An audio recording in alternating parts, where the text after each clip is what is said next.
Yo, what up? It's Aaron motherfucking Moses, man.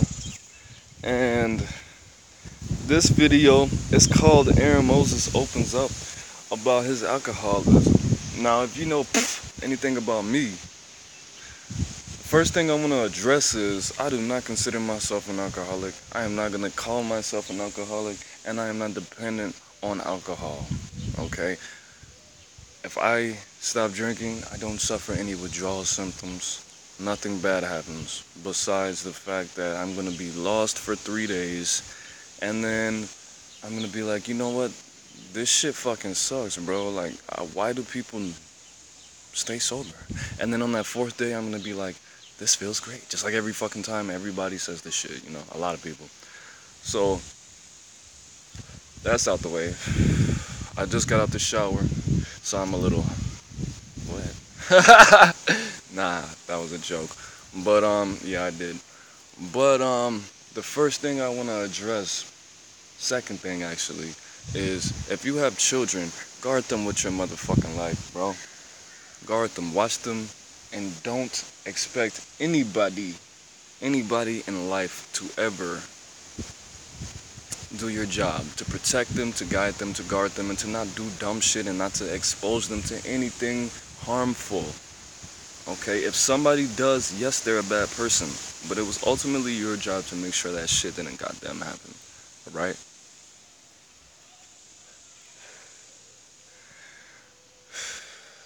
I began drinking a lot when I was 19, alright? Before that,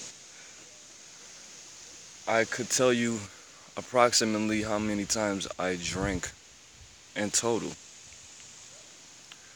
First drink I ever had was when I was 3 years old. Somebody gave me a beer. I'm not gonna say who that someone is, because it's not important. Before that, I was exposed to marijuana. I was sitting in a hot box. If you don't know what a hot box is when people sit in a car and they fill the car with marijuana smoke. Next time that I had a drink, I drank one of my granddad's beers out of my grandmother's refrigerator. I was probably 11, 12, 13-ish. I was probably 12 because I had already moved to Atlanta at that point. I was on vacation in Chicago. And then after that, my cousin got me drunk off some Everclear. I took 2 shots and then I poured 2 shots in a big fat ass cup and I filled the rest up with Tang and I got fucking blackout goddamn drunk. Apparently I woke up and I ate a whole bunch of chicken and I kept going back and back and I made like 3 plates or 6 plates or whatever the fuck. After that I got into I was already in legal trouble. I got into legal trouble, but I turned 17 and the dude pressed charges because he wanted me to go to prison instead of juvie and deal with family court. Little did he know, because I was a minor when that happened, it got handled in juvenile. During the process of that, I got sent to Illinois so I wouldn't get into any more trouble before my court date. And my grandma bought me bottles because when she would give me money, I would buy weed and come home fucking high as shit. And she kept trying to discourage me from smoking weed. She said smoking weed was all bad and blah, blah, blah. And she told me she divorced her last husband, because she asked him to stop smoking weed and he wouldn't. So I was like, okay, you're not going to give me money for weed, so what are you going to do? Buy me bottles? And she did. She bought me a bottle of Smirnoff every other day. I drank a full fifth, so I would drink about a pint every day. And I was not good at drinking, okay? I was horrible at it. I threw up every fucking day. I got blackout drunk, and she kept doing it. She kept buying me bottles, and I'm not blaming her. Everybody says I was old enough to know what I was doing. I mean, I feel like if that was the case, 17 would be the legal drinking age and not fucking 21. After a minute, I was like, you know what? I don't want to drink this shit. So what I would do is I would ask her to buy me a bottle. Then I would go to my homies and trade them bottles for weed. And do it like that. So after I got drunk, I went back to Georgia, got probation. Um, couldn't smoke weed. I stopped smoking weed for that year or whatever the fuck it was. Probably smoked weed twice. She didn't drop me my PO. Shout out to her. And I got drunk once when I was 18, right before I moved to Chicago. Then I moved to Chicago. After I moved to Chicago, I started selling weed and Xanax. And I got my first car. Now, it is in my theory, I had anxiety for driving because, first of all, I didn't know how to goddamn drive. Second of all, because my cousin Crystal died in a freak-ass accident. Her name's Crystal Poe, Crystal with a K, Joy, Powe. She died in Chicago in 2000. A dump truck crushed her vehicle and she died. And I had anxiety for driving, but I still did it because I needed to make money or whatever. And I just, at this point, I didn't know a lot of people. I didn't like to deal with a lot of people. I didn't trust a lot of people in Chicago at that time. And my routine was I would get up at 8, drive a couple people to school for weed or for gas money or whatever. And I would come home and wait, serve one person around 12, and then rest until 3, and then work until 12 in the morning, which would be my last customer, would get off of work. Alright, how did I start drinking? I was going to the store, this one store down the street from my house every day, and I was joking around with the guy, and he was like, I should be carding you. I know you're 18, but actually I was 19 at the time. And I was like, bro, come on, I'm cool. Matter of fact, you need to sell me some of that liquor. And I was just playing around, and he was like, oh, you want to drink it? And I was like, he's an Indian dude. And I was like, I mean, yeah, I guess that'd be cool. So I would buy a tall can of Ice House and a Budweiser 40. Dealing with the stresses of the lifestyle because it was stressful. And I didn't really know how to deal with it, obviously. So that became a part of my routine.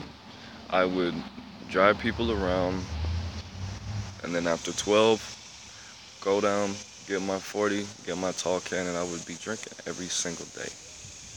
Talking to the homie D on the phone, and he was like, bro, you need to slow down, you're gonna be an alcoholic, blah, blah. And I wasn't listening. I was like, bro, I'm not fucking out here getting wasted, stumbling, drunk driving and shit. I'm just, having a little drink, whatever. That shit would carry me through my day.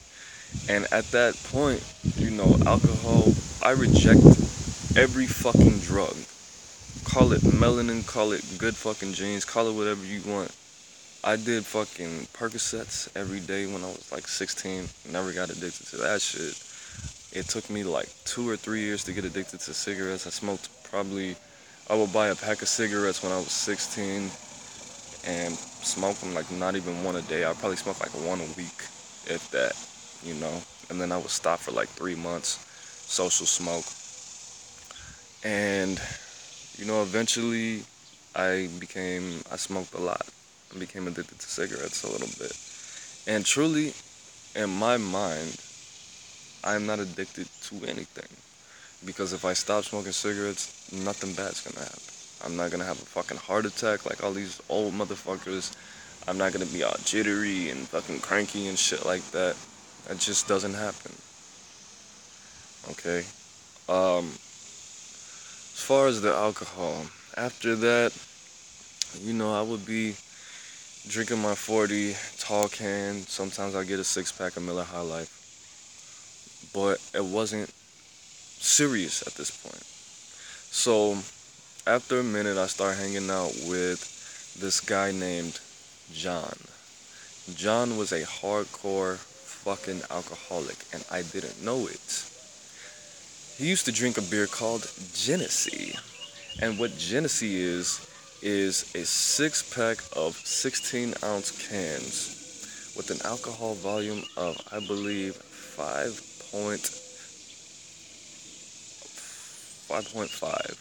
I believe, which will get you fucked up. It had the same alcohol volume as Ice House. And I slept over John's house one time. I thought he was just the coolest motherfucker on the planet. He was from Northside Chicago by the Simon City Royals, I believe. He was telling me all these war stories, how he was selling drugs, and they kept trying to get him to fucking bang, and he didn't want to, and they tried to get him to pay dues. So I thought he was cool as fuck, right? And he was telling me about his own alcoholism, which I ignored. He was like, yeah, I used to be fat because I drank beer all the time, and then I switched to vodka and hard liquor, and I lost like 50 pounds, and now I'm back to drinking beer again. So I slept over his house one day, and he was like, drive me to the liquor store. And I'm thinking, bro, it's like 10 o'clock in the morning. Why do we need to go to the liquor store? And he was just looking like, oh, you don't drink like that? I was like, nah, not really. So he was like, just come with me, I'll show you how we turn up. I was like, okay, whatever. So I get him the 6-pack of Genesee. He bought it himself. He was on, I don't even want to get into all his business. I'm already telling you all the niggas' business. But he bought that, and then I bought like 2 Camos or some shit like that. There's some junky beer that really only junkies drink, which I didn't know at the time. And I watched this man down this fucking 6-pack. And at this point, I'm not really clear on what alcoholism is and what it really looks like. I'm just thinking it's the motherfuckers that's passed out in front of the liquor store, that stand in front of the liquor store every day, that's fucking waking, shaking, you know, shit like that. Because one of my cousins is an alcoholic. I have alcoholism through both sides of my family. My cousin fucking drank Everclear. That's the only thing this nigga drank. He drank it so much he would shit blood, had to go to the doctor, and fucking he would hide the shit from his mom still, be drinking the shit and whatever the fuck. So I'm thinking that's what an alcoholic was. John didn't wake up shaking. He didn't wake up all paranoid and throwing up and shit and blood and shit like that. So I didn't know this nigga was an alcoholic, alright? Just a naive, in the house, 19-year-old, you know. So I'm thinking this shit's normal. I'm thinking this shit's cool. And honestly, I don't remember slipping into that, but basically keeping up with him, you know, trying to be cool. I'm thinking, okay, you got girls, you got friends, you got, you know, your family loves you and shit like that, and, you know, you're taken care of, basically. You get a DUI, but you're buying a car, so as soon as the shit is off, you're gonna be able to drive the shit. So I basically was a follower. I did what John did, and that's when shit got bad. That's when shit got real bad, real quick.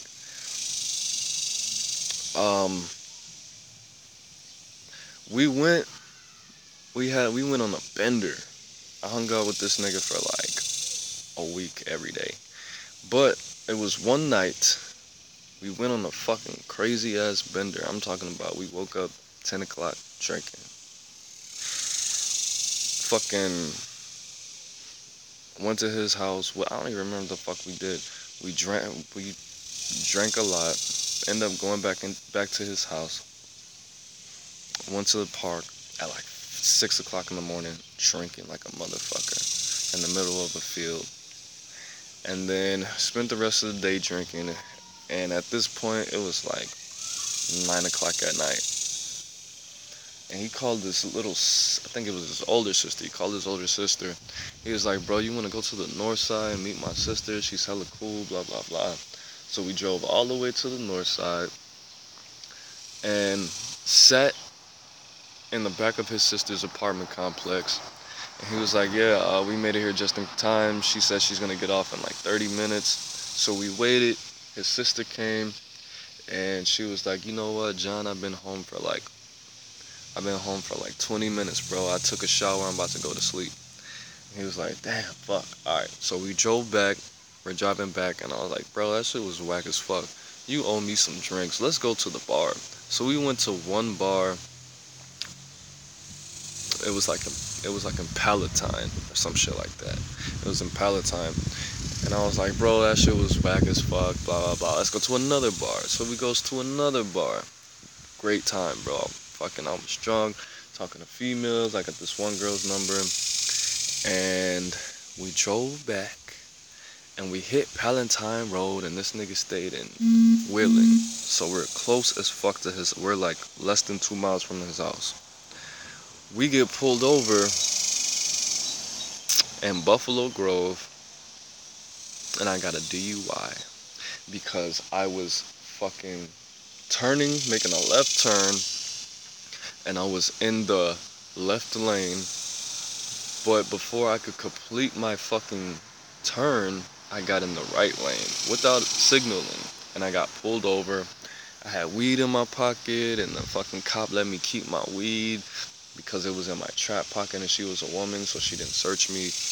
And I got a DUI, and it sucked. And everybody thought I was so cool. They let me keep my license. In Illinois, if you get a DUI, they don't automatically suspend your license. But okay, because they didn't suspend my license, I kept driving, drinking and driving, thinking I'm so cool, blah blah blah. And then John gets a DUI, his second DUI.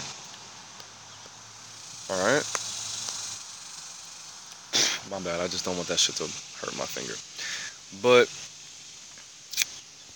so they impounded my car, my grandma's car actually. I wasn't driving my car, and his family didn't want me to hang out with him anymore, and I was all sad.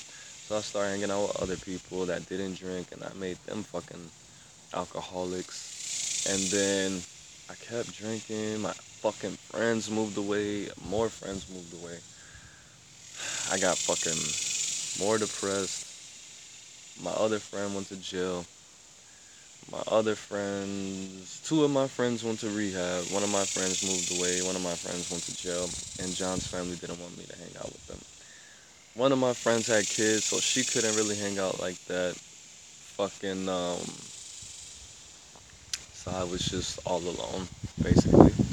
And then I was like, one day I was like, you know what? Fuck this shit. I'm going to the National Guard. I'm gonna make something of myself. Because at first I wanted to go to Job Corps to California and learn how to build houses. But for whatever reason, I couldn't get in. I don't remember why. So I was like, you know what, man? I'm gonna stop being rejected from opportunities in life. I'm gonna go to Job Corps. So, I mean, the National Guard. So, in declaration of my newfound independence, I was like, bro, we're gonna have this party at my grandma's house, and we're gonna turn up and celebrate me going to the National Guard. I'm gonna go up there, fucking right after Halloween, cause this was on the 26th of October in 2010.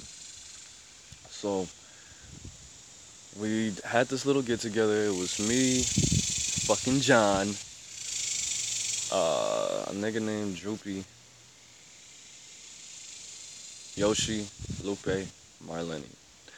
Alright, but before we picked up Marlene and Lupe, fucking John was like, hey man, I need to get some alcohol. And I was like, chill out, bro. I got weed, bro. We'll smoke some weed, just roll up a little joint or whatever. And he was like, nah, you don't understand. And I was like, all right, bro, I'll get you a little 40, and then when we get where we need to go, we'll get some more weed, bro. No big deal. And I looked in the rear view mirror, and I saw he had this look in his eye. He was all anxious, and he did this thing with his mouth, and he started looking out the window, and he started like sweating, and I was like, oh fuck, this nigga like needs a drink for real. So I was like, fuck it, bro, let's turn up. I was gonna get him the 6-pack of Genesis, cause I knew that's all my nigga needed, but instead, no. I got a 30 case of some motherfucking Ice House. Worst decision of my motherfucking life, possibly. So, we get the 30 pack, bust the shit open in the car. Everybody's drinking, throwing cans out the window. Ha ha ha. And we pick the females up, and this is still daytime, so I'm guessing it's like 6, maybe 7 in the afternoon. Where were we? Arlington Heights, Schaumburg. So, a couple hours go past, 4 hours go past actually, and we get to my grandma's house drinking like motherfucking crazy. I don't remember how droopy. I think we met him at the mall. We met him at I can't remember the name of the mall in Schaumburg. We met him there, so they were like, "Yo, take Droopy to go get his truck," and I was like, "All right, man, no big deal." And I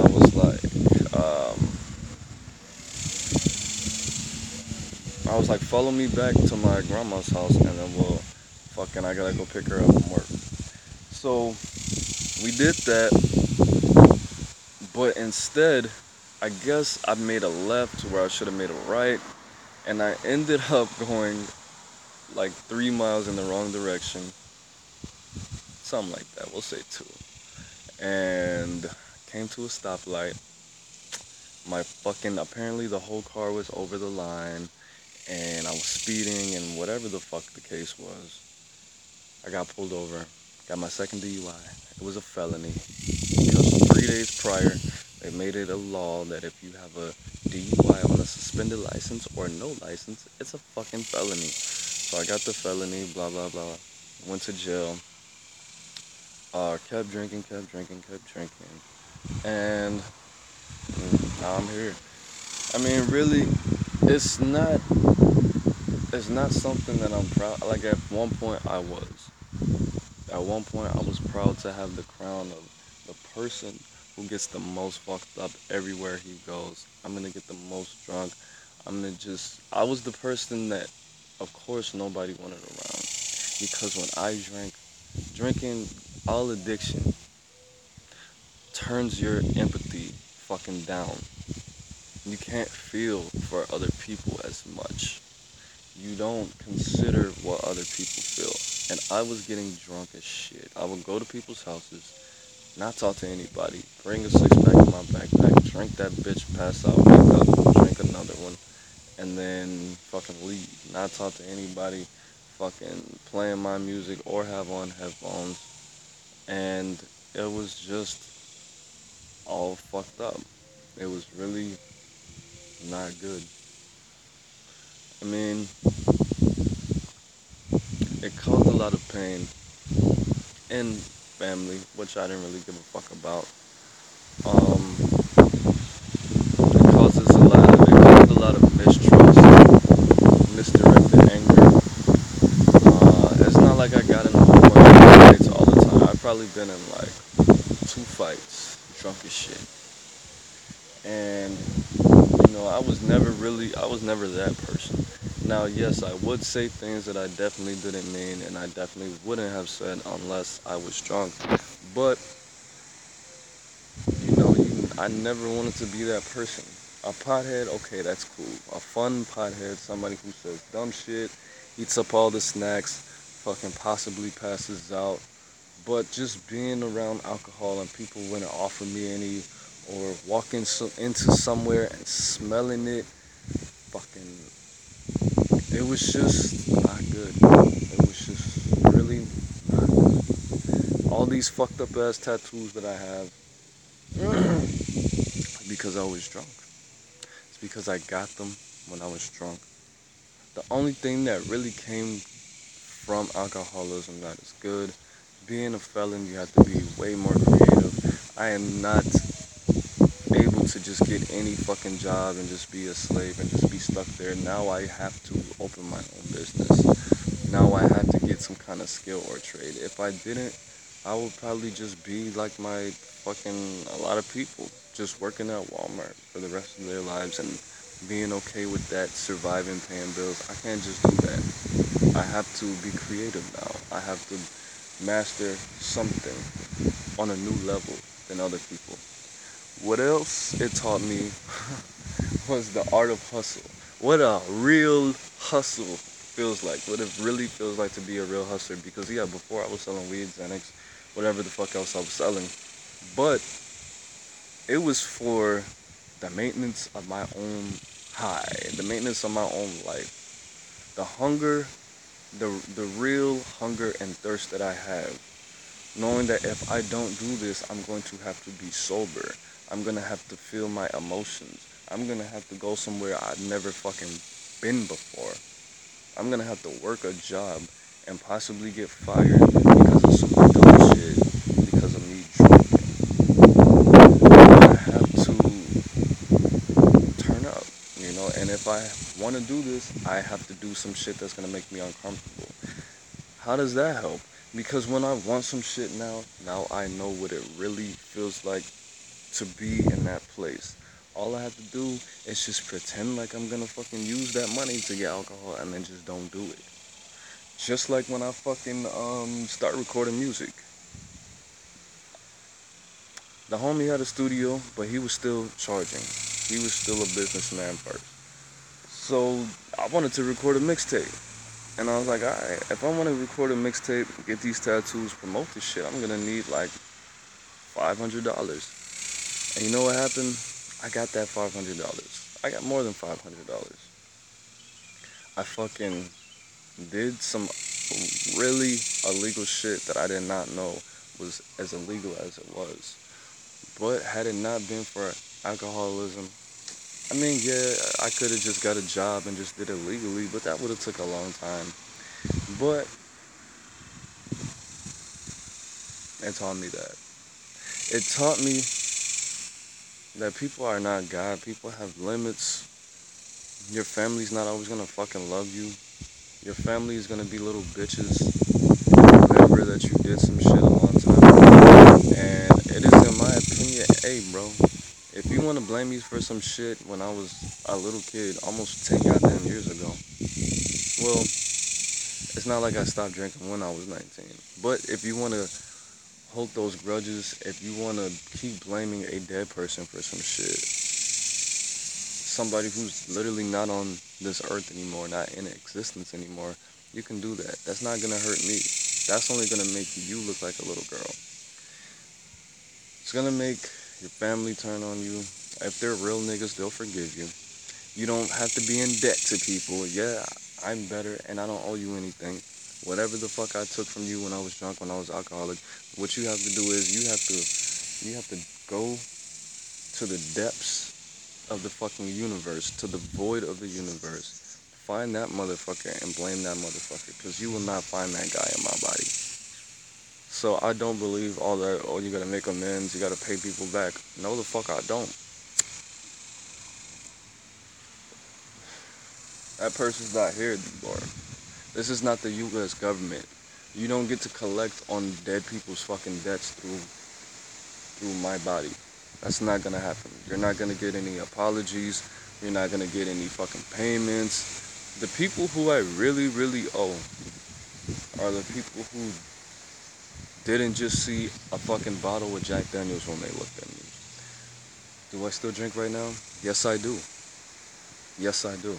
I don't drink every motherfucking day, 4 or 5 times a week. I don't fucking drink from 8 o'clock to 12 o'clock, pass out and wake up at 3 and serve people, and then when I'm done, drink from fucking 8 to fucking till I wait till my last client gets off work, serve him, and then drink till fucking 3 o'clock in the morning, wake up till 8, rinse, wash, repeat. I don't do that shit anymore. How bad was my alcoholism?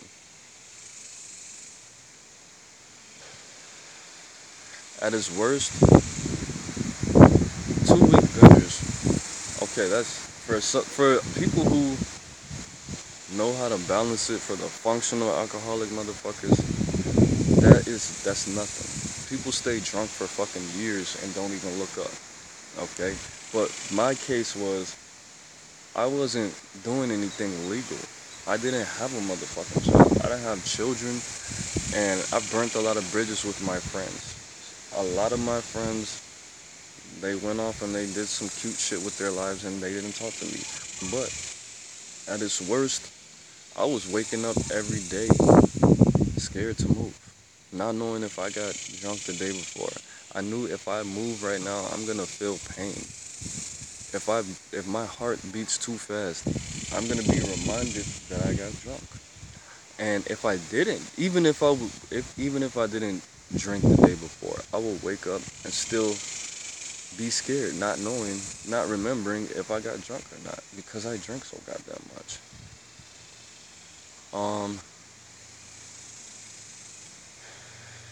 How did I stop? Well, jail certainly didn't help. It just empowered it. It just empowered it. You can't incarcerate a motherfucking sickness.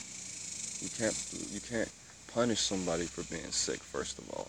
So it didn't help at all. What happened? Well, I moved around the country. I moved to Arizona. That didn't stop it. That just made me appreciate alcohol a little bit more and realize, hey, you know what? Maybe I should only drink on special occasions, because now, what are you gonna do for your birthday, Aaron? Shit, turn the fuck up. That shit's not special anymore. So now I'm just gonna drink on special occasions. How long did that last? About the same amount of time it took me to move to Georgia. Because of course, the universe is real and like attracts like. When I got on that motherfucking Greyhound from Arizona to Atlanta, I met people, just naturally attracted them, sat next to me, they would drink me up on some beers. So, and of course it would be like the hardest motherfucking alcohol, beer and liquor that you can get. And I was drunk the whole motherfucking way. Got off the bus. Hey mom, can you take me to Kroger's and get me a pack of cigarettes and Miller High Life? It's only $10 out here. So, stayed drunk as shit at my mom's house. Eventually, again, I met up with an old friend. He developed a problem with alcohol. I didn't know, because I haven't seen this kid in like 3 years at this point. Left when I was 18, came back when I was 21. Alright. So we were walking down the street drunk one day. I met some cool people. And my mom didn't want me to keep going over there. Yes, I was 21. She was like, I don't want you going over there, getting drunk, bringing your fucking energy over here, blah, blah, blah. Bringing their negative energy over here. So,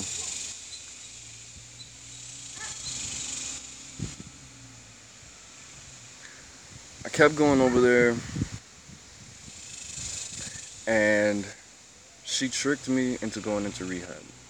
How she did that, I don't want to go into that.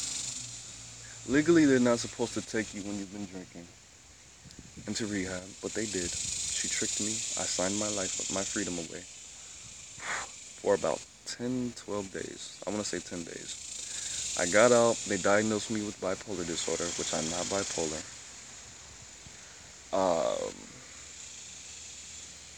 And what happened was, to get out of this rehab, you have to have a little family meeting.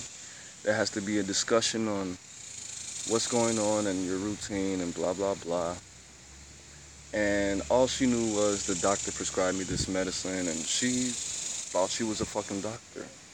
So I wasn't taking the medicine. I took the medicine for about the last 6 days I was in there.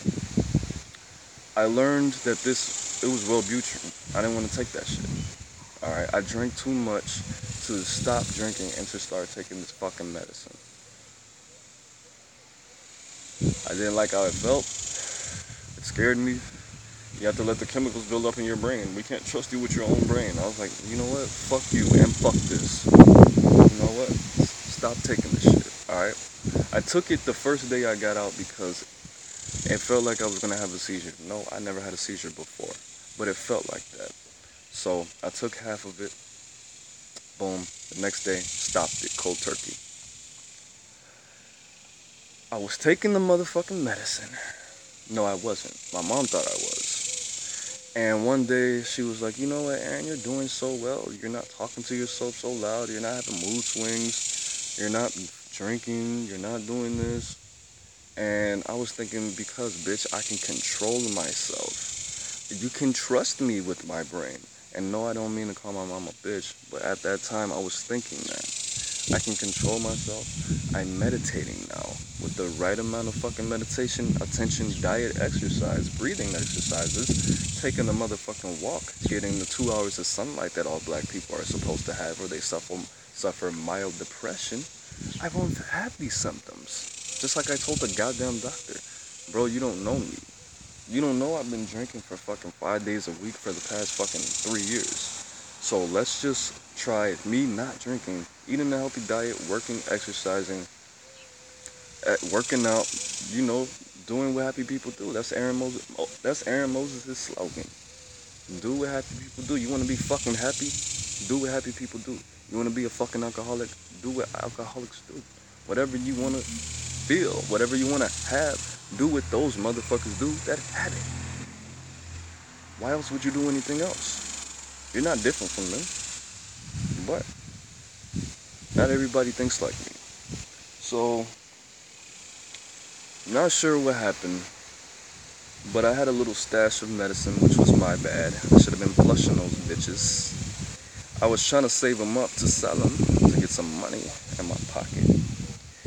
But she found my stash of Wellbutrin, and she counted them, and she was like, "You've never been taking these at all, have you?" And I was like, "Nah, I haven't. You see, I can control myself." And she was like, "Bro, I'm gonna give you one more chance to take these bitches." So she would give me the pill, I'll put it in my mouth, and she was like, "No, you gotta drink the water first." She was like, "No, you gotta, I would drink the water and then put the pill in my mouth. And I was like, I don't wanna taste these. They taste nasty. So I would drink the water, put the shit in my mouth, and tongue it, spit it out. And I guess a couple days later, she found the little dissolved pieces of pills. Again, I don't know why I didn't flush the shit. But we got in a big argument. I was like, you don't know what the fuck this feels like. You don't know how it feels for people to stigmatize you. You don't know any of these fucking things. And she was like, well, if you don't take the pills, you can't live here. And I was like, so you're gonna force me to take the pills? I don't have anywhere to go. You claim I'm fucking mentally ill and all these things. And she was like, if you don't take them, I'm not forcing you to take them. I'm just saying, if you don't take them, you can't live. And I was like, dude, you're a fucking nut. Just like that fucking faggot ass doctor. You're a monster. You're the one who needs to be taking these motherfuckers, not me. And of course, she kicked me out. She kicked me out, and I called my dad. He let me stay on one of his properties with my sister and my cousin and this other bitch. And eventually I got a job. Now that job did not stop me or deter me from drinking. But the fact of the matter was, I was on pills, drinking a six-pack before I went to work. Just a fucking sloppy fucking mess for the first, I want to say, month and a half to 2 months. And eventually I saved up my money and I started selling weed. And I was like, you know what? I cannot be selling weed. And I started out with mids, of course. And I was like, you know what? I can't be selling weed and doing all this. I'm strong enough to do this. I got here, blah, blah, blah. And I started weaning myself off of alcohol. I would drink a Four Loko, half a Four Loko, and smoke like a piece of a blunt, a piece of a joint every day, until eventually I started drinking less and less Four Lokos. And then I stopped. Oh no, from Four Loko, then I went to beer, then I stopped. And of course, I started looking more sexy. My skin was I started fucking swagging a little bit harder because I had all this confidence. Like, nigga, I beat alcoholism by myself, these niggas. And then of course you go to the store, then the lady starts seeing that you're buying less alcohol and you're buying more blunts and papers, and she's like, good job, nigga. And I'm like, thank you. And then that lasted for a little bit, but I got kicked out of my father's house because, number one rule for a fucking tyrant is to control the controllables. And AaroniMoses is not a motherfucking conformist. So I got kicked out of my dad's house, went back to my mom's house, worked that job, and again came Halloween. What happened? I met up with the homie. The homie didn't have a job, so I was like, yeah, come over. We'll fucking get in the studio. I bought some studio equipment a little bit. And he was still in his alcoholic ways, telling me all his sob stories. And he was being a straight junkie. And I felt bad because it reminded me of myself. Like, like not going anywhere if nobody's gonna buy you a drink.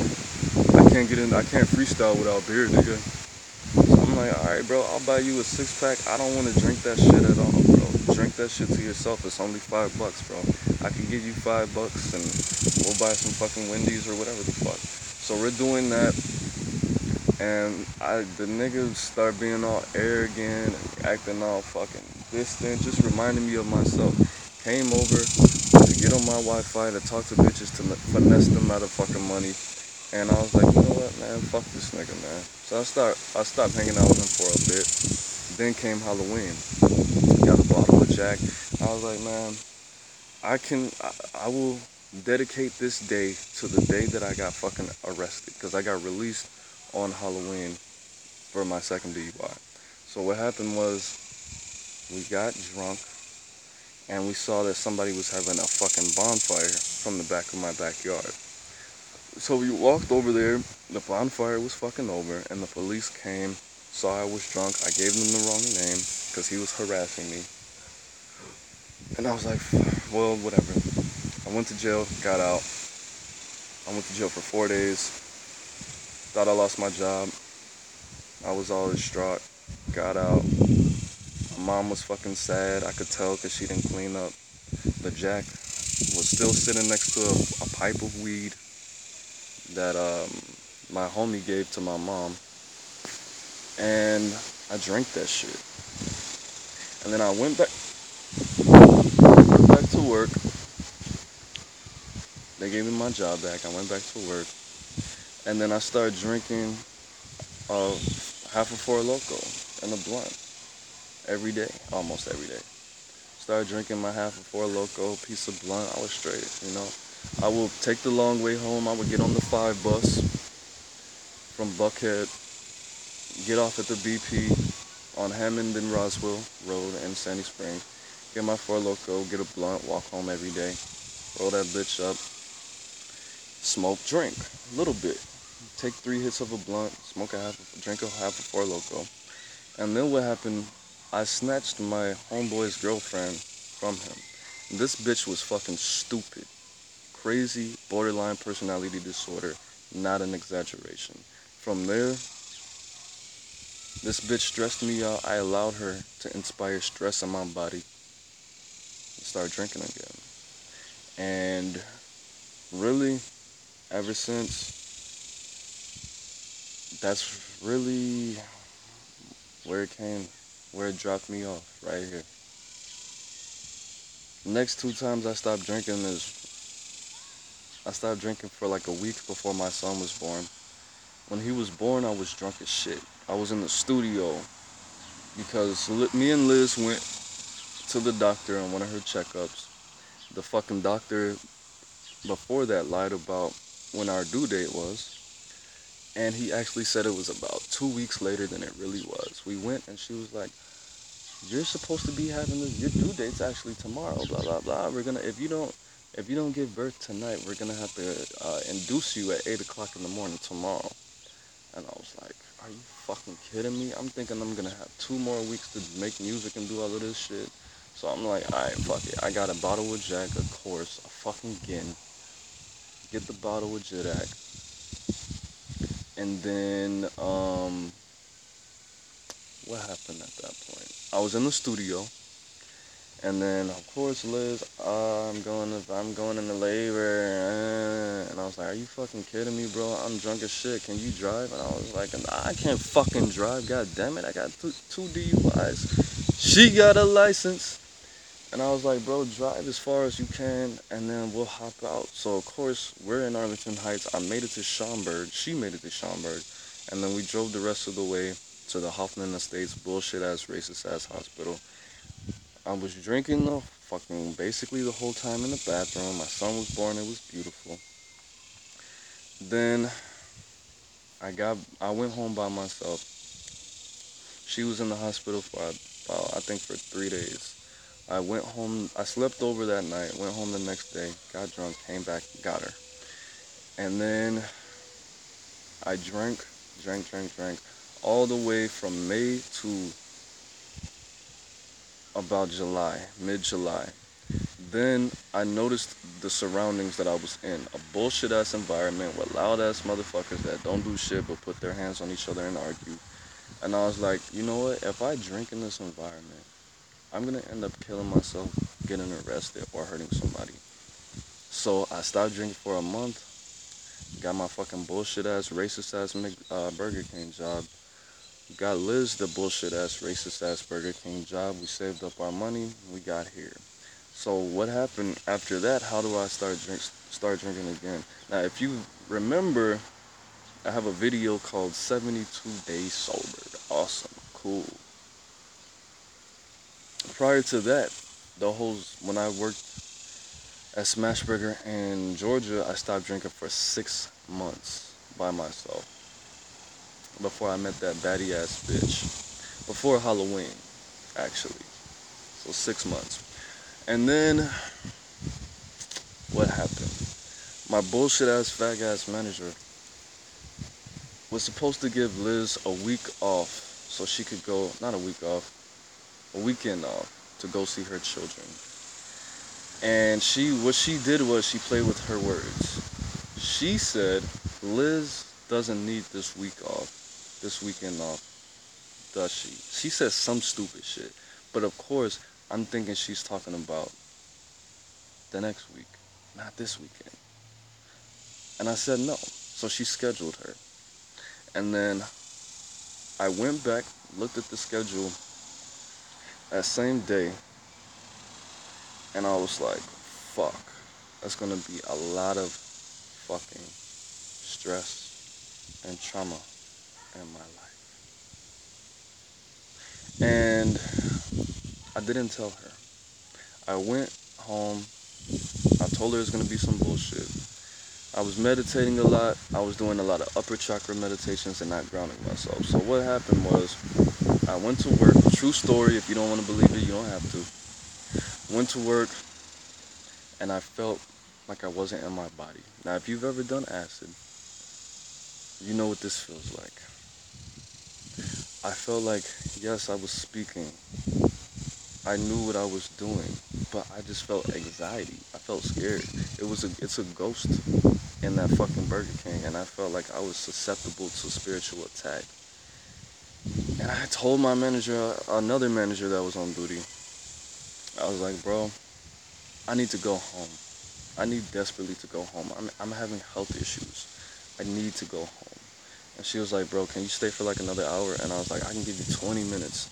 And she was like, well, I gotta find somebody to cover your shift. So I called one of the homies, Nick, to come cover me. He showed up,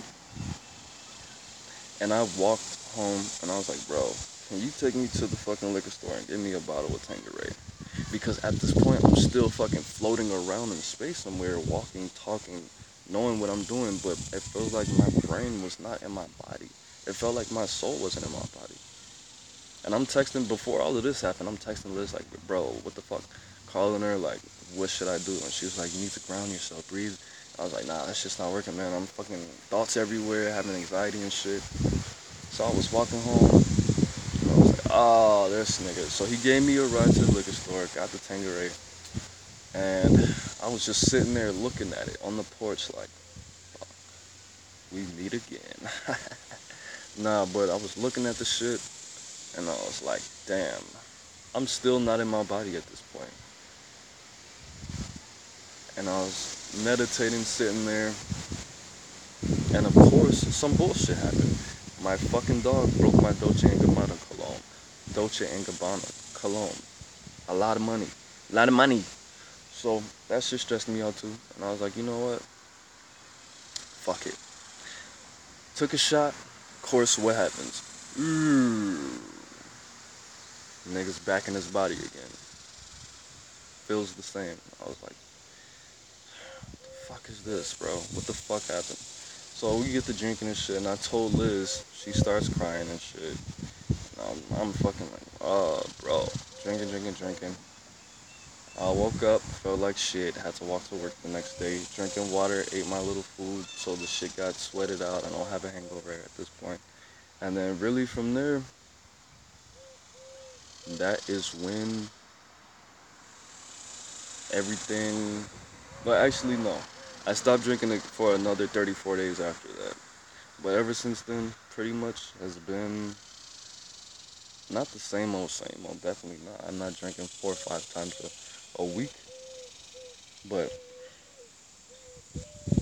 that's really been a little piece of my journey, man. There's a lot of shit I'm not telling you. Um, the weird shit that happened, the social interactions, the bridges that I burned, the shit that I've broken, the shit that I've lost, the car. I can't even, some stuff I just can't tell you because I'm not sure about the statute of limitations on that. But, yeah.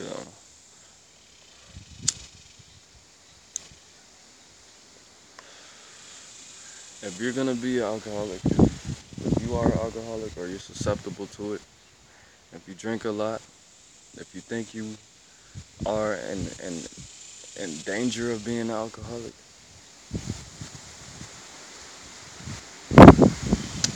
good luck. It's gonna be a bumpy fucking ride.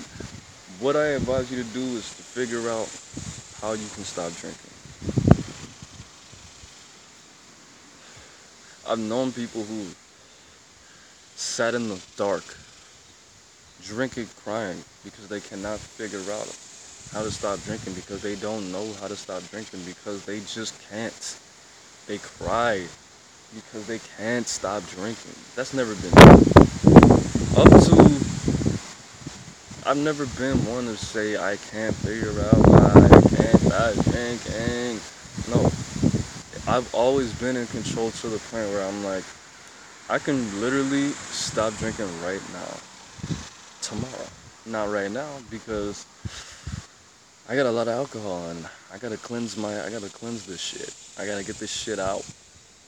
But it's not like I watch a commercial. Oh damn, I gotta drink. My thing was I would get drunk as shit and watch Jersey Shore so I wouldn't feel like I'm alone drinking by myself. But it's not like I see a commercial during the Super Bowl and I'm like, oh man, I gotta go get a drink. That's not how it is. It's just a matter of want. Everything that I fucking ever drank, I wanted that shit. I don't know, my hands stop shaking. I don't fucking, my stomach doesn't stop eating none of that shit. It's just the fact, you know what? I make excuses for myself. Yeah, I gotta do this little music. I gotta make a beat. When I drink Four Loko, I make some ill ass beats. When I drink a Four Loko, I write like 4 or 5 songs back to back. When I fucking drink, I could talk to these bitches. The thing about that is, yeah, the people, I met some cool ass people, but drunk. And especially if they meet me another day, they're like, who the fuck is this guy? You know, why are you not charismatic and telling jokes and being funny and sexy? But, you know, that shit hurts. That shit sucks. And people just knowing, hey, like, I met this guy drunk, he's probably gonna be a totally different person. Or he was drunk at a funeral, I don't wanna hang out with this guy. He was drunk where? I don't wanna hang out with this guy. Like at the Dead concert, the Grateful Dead concert in Chicago. I met hella people. I got a lot of phone numbers from a lot of cool people. But how many have I hung out with? Zero. Because I was drunk as shit. And I was on Molly. But at the same time, you don't have any control. And control is good a lot of the times. You can't control everything. And if you try, you'll go fucking crazy. But when you are under that spell, your options become very slim. and shit gets shady. So let life inspire you. Real life, the real hologram, not the alcoholic hologram. Nobody wants to not have control. Nobody wants to constantly blame some shit that can't even breathe. Something that's not even really alive. Well, alcohol is technically alive, but still, you know what I mean. My message is, say no to drugs. Don't trust your children around any fucking body. And just like my cousin told me, I don't really like to quote a lot of people that I met, especially along this journey. But the alcohol is always gonna be there, man. You're not missing anything. You turn 60, drink your fucking brains out. You might even save your life doing that.